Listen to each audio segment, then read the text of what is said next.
क्रिकेटचा जलवा काय असतो बघा. एक टीम जी स्पर्धेतनं बाहेर गेलेली होती, अक्षरशः कराचीला जायच्या, मायदेशात जायच्या, विमानात बसायची त्यांच्यावरती वेळ आली होती. एअरपोर्टवरनं जणू काही त्यांना परत बोलवण्याची वेळ आली, कारण नेदरलँड्सनी दक्षिण आफ्रिकेला हरवलं. अचानक पाकिस्तानचा संघ उपांत्य फेरीत आला.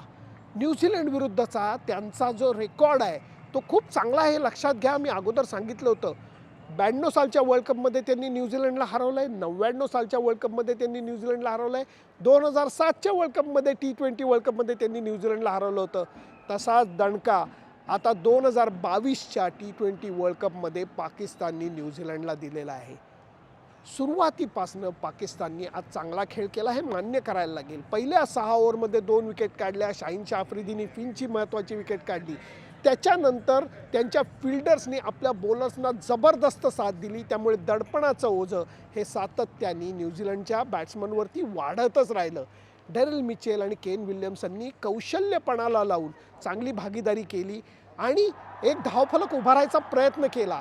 पण T20च्या क्रिकेटमध्ये 150च्या आसपासचा धावफलक हा पुरेसा ठरत नाही आणि तेच आज बघायला मिळालं, कारण न्यूझीलंडचा संपूर्ण भरोसा 2 बॉलर्सवरती होता.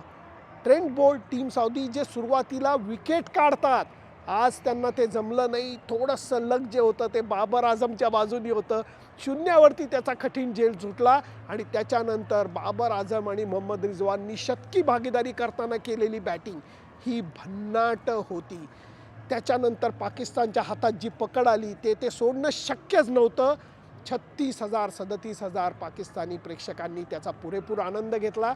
मी एवढंच म्हणेन की जी टीम डाऊन अँड आऊट होती ती आता मेलबर्नचा प्रवास करणार आहे. आत्तापासून लोकांना वाटायला लागलेलं आहे भारत पाकिस्तान फायनल, परंतु जरा आपल्याला धीर धरायला लागेल, कारण भारताचा उपांत्य सामना अजून व्हायचा बाकी आहे. तगड्या इंग्लंड संघाविरुद्ध आहे, परंतु पाकिस्ताननी जसा धोबी पछाड न्यूझीलंडला टाकला तसाच धोबी पछाड बॅटिंग, बॉलिंग आणि फिल्डिंग तिन्ही क्षेत्रात अप्रतिम कामगिरी करून भारताला करायला लागेल इंग्लंड विरुद्ध. एवढंच मी म्हणेन, बाबर आझमला मिळालेला फॉर्म, त्यांच्या बॉलर्सनी केलेली बॉलिंग, त्यांच्या फिल्डर्सनी दिलेली साथ, सगळ्याच गोष्टी पाकिस्तानसाठी आज जपून आल्या. त्यामुळे मी तर म्हणेन त्यांना मिळालेल्या संधीचं त्यांनी सोनं केलं आहे हे कबूल करायला लागेल. तुमचं मत काय मला जरूर कळवा, कारण तुमच्या मताचं मला मोल आहे. फक्त त्याच्यासाठी माझं फेसबुक पेज, माझं यूट्यूब चॅनल सबस्क्राईब करायला विसरू नका. Bye bye.